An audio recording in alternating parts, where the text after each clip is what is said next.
Hello everyone and welcome to another video. My track guide for the BMW M2 CSR. This week we are going around Oulton Park International layout. Let's get into it. For turn 1 we want to be on the left side of the track, and I'll brake once I get to the marker here on the left. Once I'm along that board I go to about 55% brake pressure and easing up to just before the curb on the inside. Just before the curb I go down to third before I apply the throttle again. If you can't make that work, it is also viable to stay in fourth, as the car has enough torque. You want to cut the curb as much as you can, and then you want to let the car walk out to the left side of the track. Just keep one set of wheels within the white line. Turn 2 is going to be flat out. Just make sure to be on the right side of the track for turn 3. For turn 3 there isn't a clear marker, but I'll brake just before we get to the little jump in the road. And here I aim for about 70% brake pressure, easing that off all the way to the curb on the inside.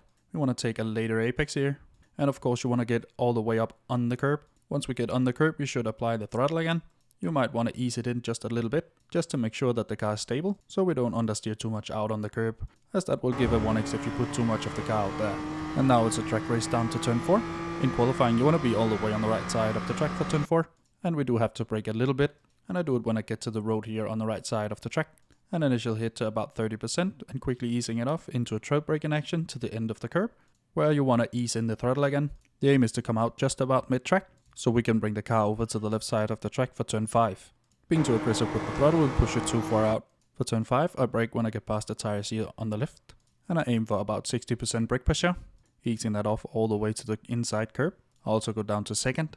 Be patient when shifting down, because there's a big difference between third and second, and if the car don't want to go into second you're going too fast. That gives a high probability of the car losing the rear. Once we're at about middle of the corner we want to ease in the throttle again. If we're too hard on the throttle, the rear will kick out here, so I'm easing it in just to help the car stay stable. And you'll see I was a bit too fast as well, because I get a bit of oversteer when shifting into third. And make sure you use all of the road going out to the curb here on the outside. Just don't drop a wheel into the grass, that will spin the car. Now get on the right side of the track. I couldn't find a good clear braking marker here for turn 7, 8 and 9, but this is just about where I brake, with an initial hit of about 70%, slowly easing off to the first curb, getting as close as I can to the tires on the left side. Once over that curb I'll increase the pressure a bit again, before quickly easing off to get as close as I can to the tires on the right side. Once past those tires you want to ease in the throttle again. Don't be too aggressive, the car is really unstable here, and we want a good exit, because we're going down a long straight here. And we want to minimize the chance of anyone trying to overtake us into turn 10. So in the race have a look if anyone is close. But in qualifying be on the left side of the track. And my braking marker is the 100 board here on the left. And here aim for about 80% brake pressure, easing that off all the way to the first tire wall. And we want to get as close to that tire wall we can without hitting it. I'm also going down to second here at the tire wall, just to make sure that the car will turn a bit more aggressive. When we get to the curb of turn 11, then I hold about 10% brake pressure till I'm past that tire wall. When I'm past the wall I slowly apply the throttle again. The goal is to come out just about mid-track, so we can get over to the left side of the track for turn 12. For turn 3 I'm in third gear, because when we turn in all we have to do is lift. And once you can see you can cut the curb on the inside, you should start to apply the throttle again. Again ease it in, because the car is really unstable here. Again we want a good exit, because we are flat out all the way up to turn 15. For turn 15 we want to be as far left as we can, to help open up so we can carry as much speed as we can through this double apex. I don't have a clear braking marker for this one either, but this is where I brake, more or less just after turn 14.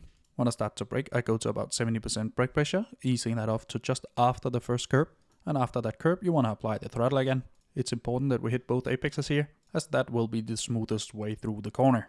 If you understeer too far left of the second one, then there is a high probability of you ending up in the grass, or really underdriving the corner.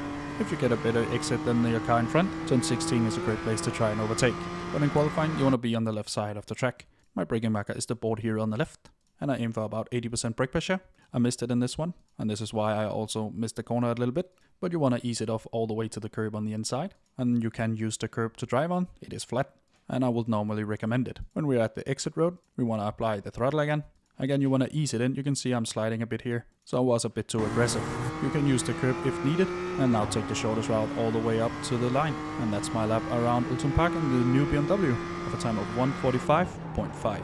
I'll make a playlist down below with more track guides for this car when they become available. Hopefully you found this one useful. If you did, leave a like down below, consider subscribing as well, and now for the uninterrupted hot laps.